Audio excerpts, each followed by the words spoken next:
오늘은 일본 전국시대 최후의 승자이자 인내의 귀재로 불리는 도쿠가와 이에야스의 일대기와 성공 비결을 이야기해 볼까 합니다.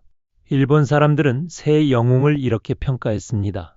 울지 않는 새를 만나면 오다 노부나가는 죽이고 도요토미 히데요시는 울게 만들지만 도쿠가와 이에야스는 울 때까지 기다린다고요.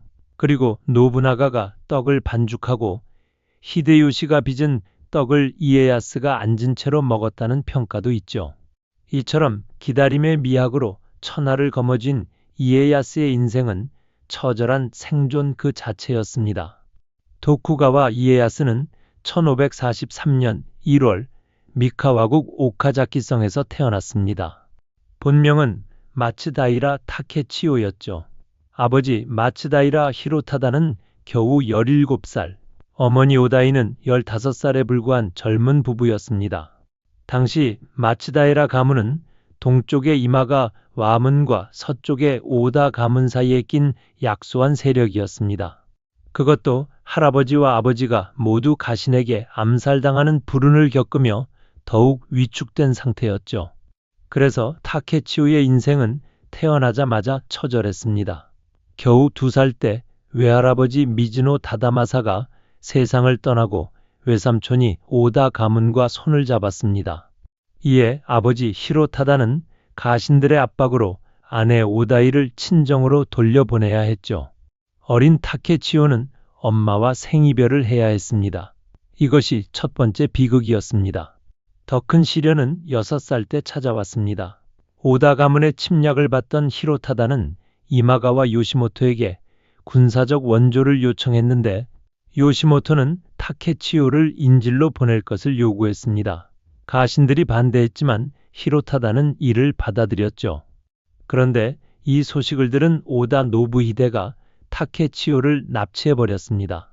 타케치오의 의붓 외조부도다 야스미스가 천금을 받고 타케치오를 오다 가문에 팔아넘긴 것이었죠.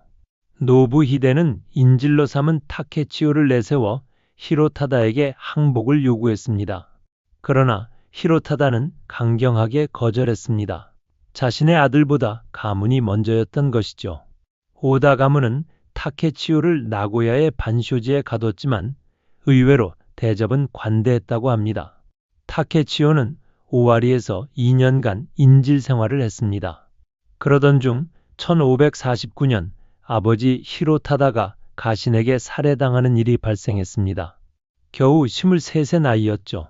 이마가와 요시모토는 참모 다이겐 세사이의 계책에 따라 안쇼성을 공략해 성주오다 노부히로를 사로잡았습니다. 그리고 노부히로와 타케치오를 교환했죠. 하지만 타케치오를 고향 오카자키가 아닌 스ን프로 호송했습니다. 이렇게 8살부터 19살까지 타케치오는 다시 인질 생활을 시작해야 했습니다. 스ን프에서 타케치오는 할머니가 된 어머니의 갸눅을 받았고 세사이를 스승으로 모시며 6년간 학문과 병법을 배웠습니다. 인질이라는 신분이었지만 대우는 나쁘지 않았죠. 실제로 인질 시절에도 오카자키의 가신단에게 가법을 만들어 공표한 기록이 있습니다. 이마가와 가문이 후계자 입장에서 타케치오의 권력을 지켜주고 있었던 것입니다. 그 시절 타케치오는 세사이로부터 인생의 가르침을 배웠습니다. 세사이는 어느 날 타케치오에게 물었습니다. 국가에는 식과 병, 그리고 신이 있어야 하는데 그 중에서 먼저 버려야 한다면 어떤 것인지 차례대로 대답해 보라고요. 이런 가르침을 통해 타케치오는 동요하지 않는 법을 배웠습니다. 세사이는 큰일을 당했을 때 동요하지 말라는 것을 누누이 강조했죠. 또한 어린 시절 한 일화가 있습니다. 오다 노부나가가 인질로 잡혀있던 타케치오에게 씨름 대회에서 이긴 참외를 권했습니다. 타케치오는 자루를 한참 들여다보고 참외 3개를 골랐는데 남은 것은 작은 참외 2개뿐이었습니다. 그런데 타케치오는 그중 하나를 자기 시종 산노스케에게, 다른 하나를 토쿠치오에게 먼저 건넸습니다. 그러고는 자기는 제일 큰 참외를 먹었죠. 이미 이때부터 자신의 가신을 챙기고 부릴 줄 아는 요량을 터득한 것입니다. 이후에도 타케치오는 주먹밥이 생기면 하나는 산노스케에게, 다른 하나는 토쿠치오에게 줬습니다. 산노스케는 먼저 홀랑 먹어버렸지만 젠쿠로는 타케치오가 먹을 때까지 기다렸다가 먹었습니다. 나중에 산노스케도 젠쿠로처럼 타케치오가 먹은 후 자신의 것을 먹게 되었죠. 타케치오가 무엇이 생기든 자신들을 항상 먼저 챙긴다는 믿음과 가만히 있어도 절대 혼자 먹지 않을 것이라는 걸 알았기 때문이었습니다. 1560년 타케치오의 인생에 큰 전환점이 찾아왔습니다. 이마가와 요시모토가 2만 5천여 명의 대군을 이끌고 오다 노부나가의 본거지 기요스성을 공격하려다 오케하자마에서 휴식을 취하는 빈틈을 보였죠. 노부나가는 기습 공격을 감행했고 요시모토는 모리 요시카츠에게 죽음을 당했습니다. 이마가와 군 중 가장 뒤늦게 탈출한 타케치오는 노부나가의 추격을 받지 않고 오카자키로 돌아왔습니다. 타케치오는 오카자키성에 들어가지 않고 다이주사에 한동안 머물렀다가 5월 23일 오카자키성으로 입성했습니다. 그렇게 인질의 신분에서 해방되었죠. 이후 타케치오는 이름을 모토야스로 바꾸고 독립을 선언했습니다. 그리고 1561년 노부나가와 동맹을 맺었습니다. 장남의 이름을 노부나가의 이름에서 딴 노부야스라 칭하고 노부나가의 딸 도쿠히메와 정략 약혼을 했죠. 1년 후에는 모토야스라는 이름을 이에야스로 바꾸어 이마가와 가문과의 관계를 완전히 청산했습니다. 하지만 이에야스의 시련은 계속되었습니다. 1563년 미카와 이코이키가 일어났습니다. 일양종 신자들이 반란을 일으킨 것이죠. 이에야스의 가신 중 절반이 반란에 가담했고 심지어 어린 시절부터 함께했던 하토리 한조의 형제와 이종 사촌까지 적이 되었습니다. 이에야스는 화평을 맺으면서 그들도 벌하지 않겠다고 약속했습니다.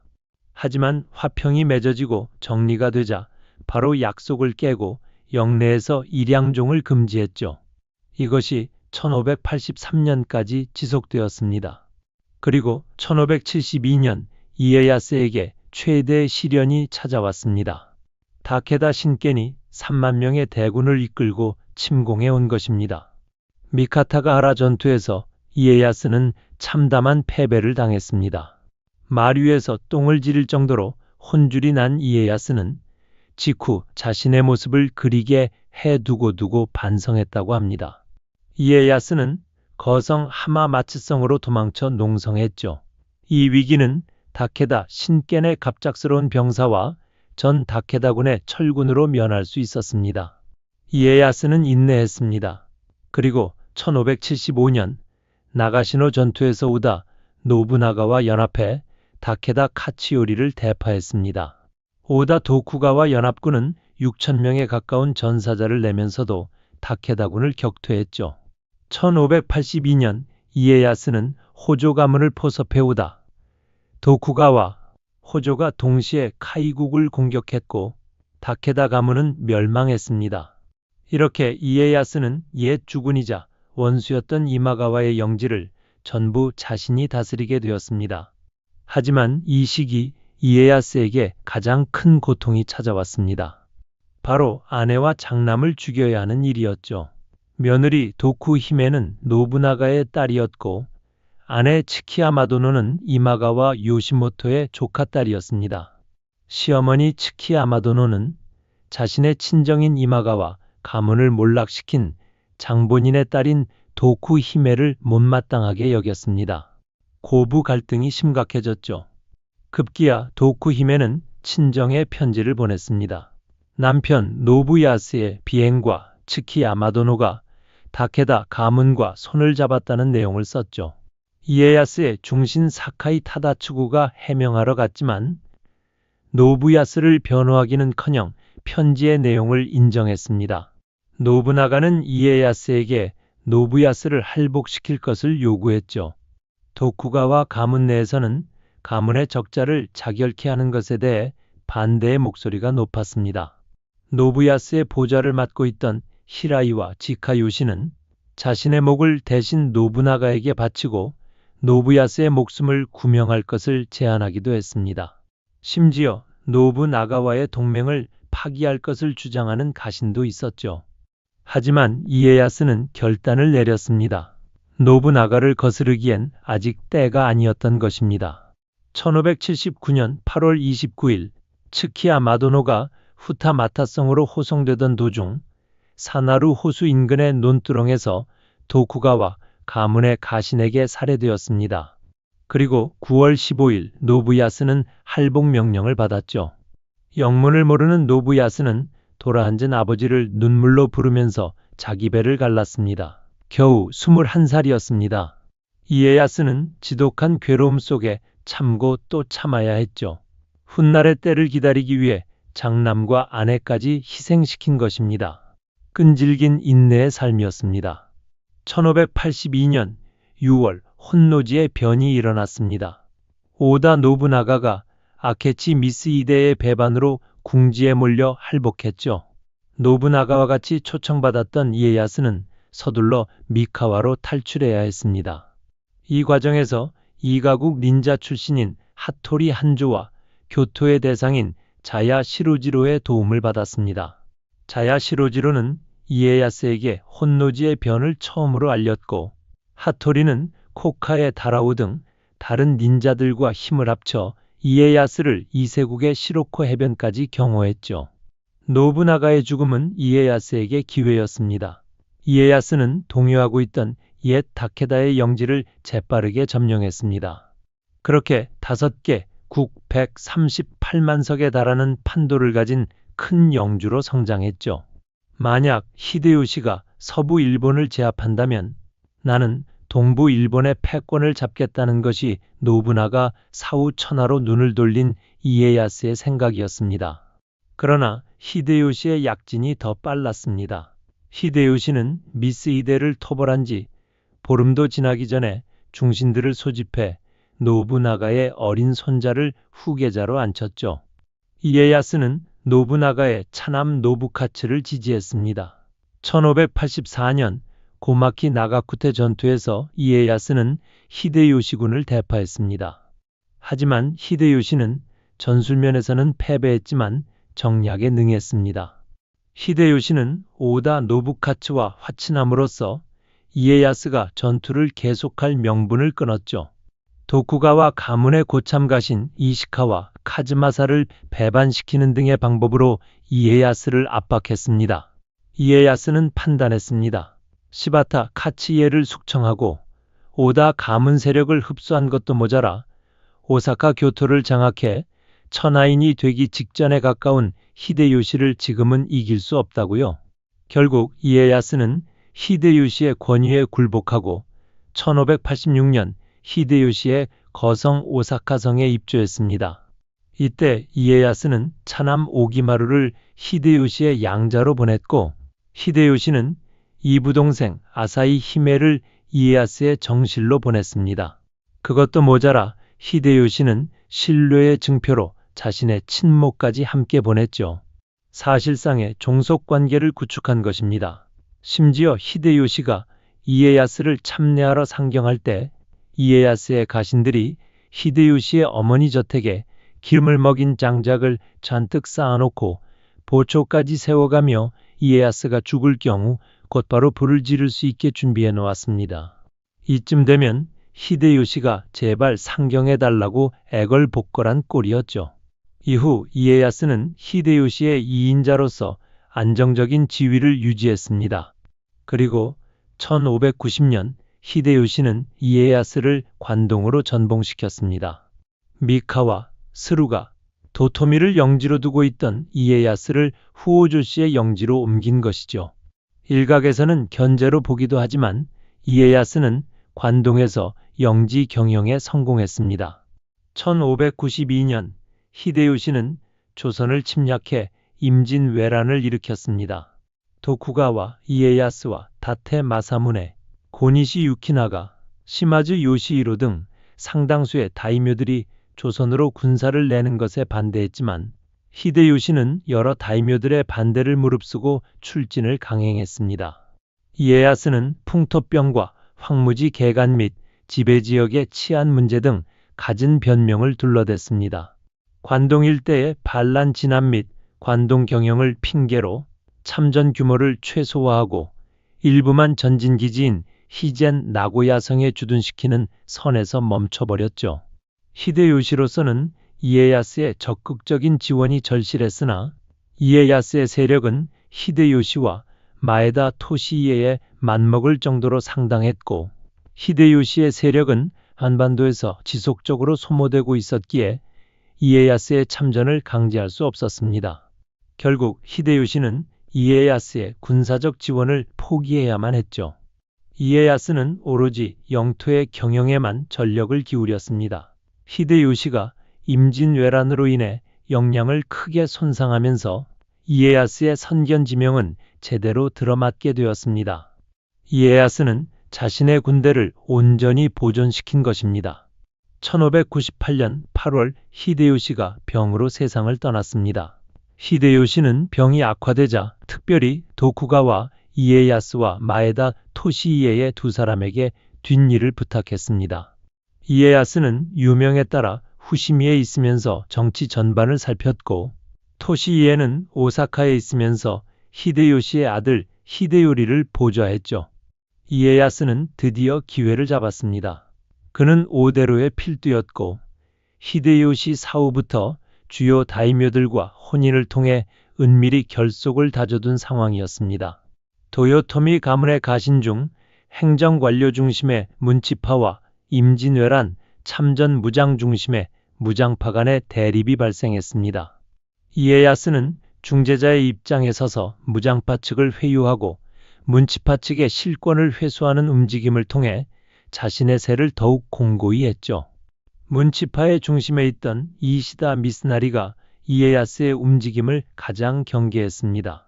하지만 무장파의 살해 위협을 받았던 미스나리는 이에야스에게 구명을 요청했고 그 대신 실권을 반납하고 오미에 자신의 거성에 칩거해야 했죠.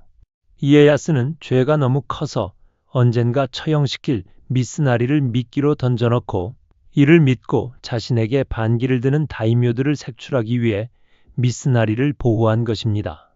1599년 이시다 미스나리의 든든한 후원자였던 토시이에가 세상을 떠났습니다. 미스나리는 다른 고부교와 고다이로들을 규합하여 이에야스에게 대항하려는 움직임을 보였습니다. 1600년 결국 일본 전역의 다이묘들이 동군과 서군으로 양분되어 격돌했습니다. 세키가하라 전투가 벌어진 것이죠. 9월 15일 동군 7만 5천 명과 서군 8만 4천 명이 세키가하라에 집결했습니다. 서군은 주변 언덕 3곳을 점령하고 동군을 반포위했습니다. 병력도 다소 많았고 유리한 지형을 먼저 차지했기에 당초 예상은 서군의 우세였죠. 메이지 시대 군사고문으로 일본을 찾았던 독일의 클레멘스 메켈 소령도 세키가하라의 양군 포진을 접하고 서군의 승리를 장담했습니다. 하지만 이에야스는 서군의 지휘체계가 통합되지 못하고 지휘관들이 모두 따로 움직인다는 것을 간파했습니다. 이에야스는 코바야카와 히데아키, 와키자카, 야스하루, 기카와 히로이에 등 서군의 주요 다이묘들에게 배반 또는 내통을 약속받았죠. 그는 각본을 잘 썼지만 배우가 그대로 연기를 해줄 것인지는 하늘만이 알 수 있는 일이었기에 이번 전투에서는 초조했습니다. 전투는 아침 안개를 타고 침투한 동군 300여 보병이 서군 코앞에서 조총 탄화를 내뿜으며 시작되었습니다. 안개가 걷히며 서군이 차츰 우세를 보였지만 난전은 정오까지 이어졌습니다.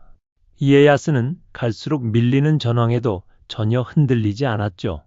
그는 배신을 약속받았기 때문입니다. 정오가 지나자 이에야스는 배반을 약속했던 코바야카와 히데아키의 부대가 움직이지 않자 초조해했습니다.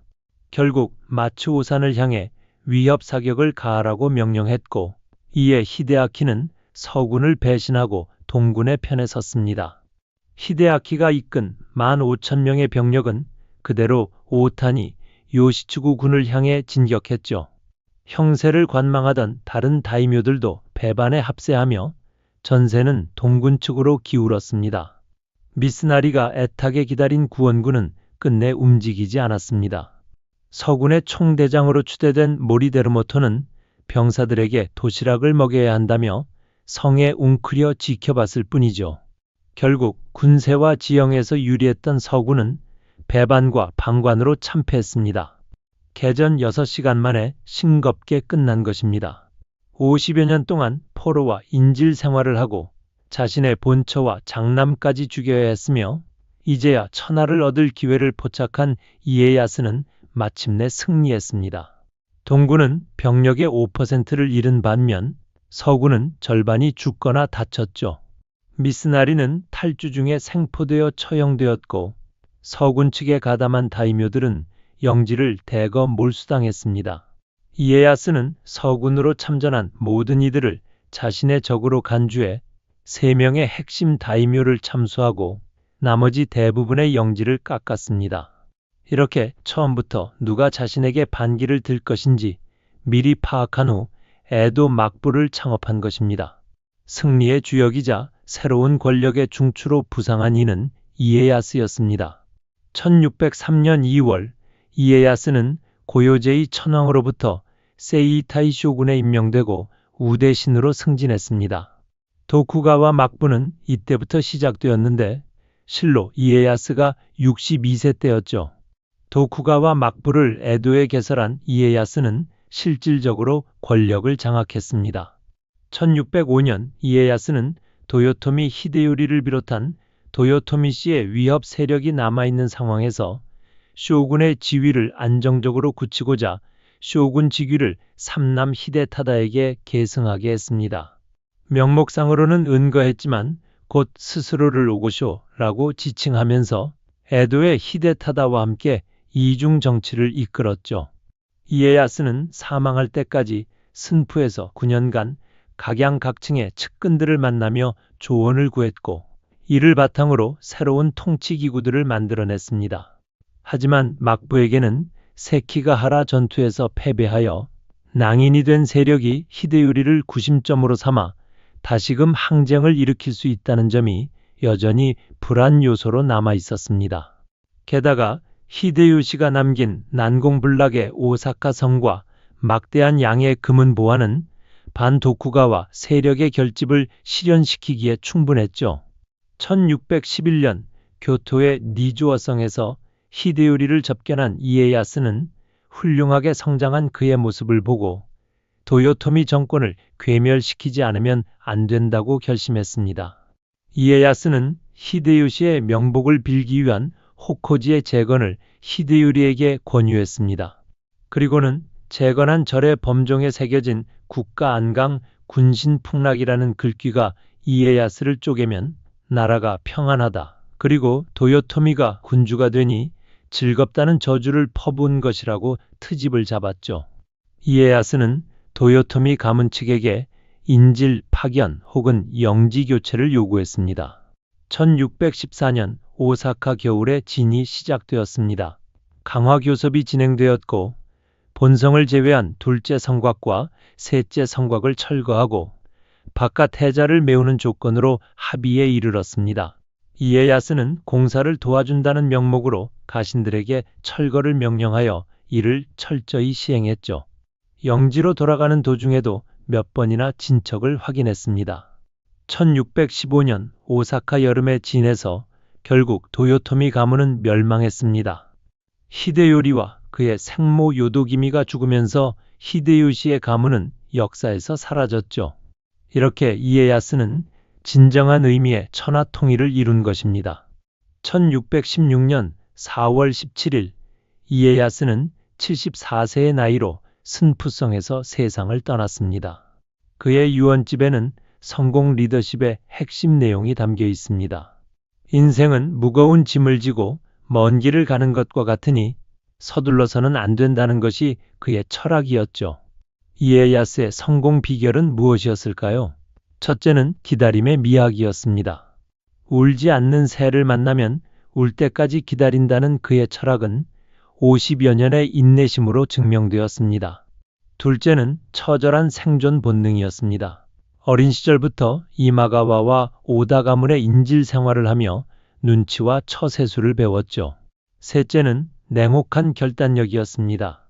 동맹인 오다 노부나가의 의심을 피하기 위해 자신의 아내와 장남을 처형하는 극단적인 희생으로 신뢰를 유지했습니다. 넷째는 지략적인 이인자의 자세였습니다. 히데요시와의 전투에서 승리했음에도 히데요시가 어머니까지 인질로 보내며 회유하자 무릎을 꿇고 훗날을 도모했죠.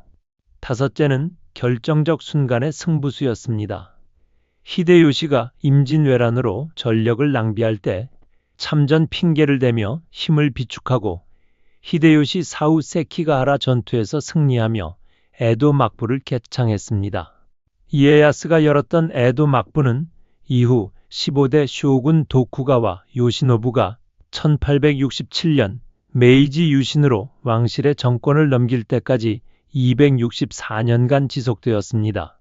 260여 년간 국내 외적 평화가 이어졌기에 이 시기를 가리켜 팍스 도쿠가와나로 부르기도 하죠. 생의 대부분을 2인자로 있다가 오다와 도요토미를 누르고 최후의 승자가 된 이에야스의 인생은 인내가 결국 승리한다는 교훈을 남깁니다. 일본 전국시대 최후의 승자 도쿠가와 이에야스의 일대기와 성공 비결. 오늘의 이야기는 여기까지입니다. 끝까지 시청해주신 여러분께 진심으로 감사드립니다. 구독과 좋아요는 더 좋은 역사 콘텐츠를 만드는 큰 힘이 됩니다.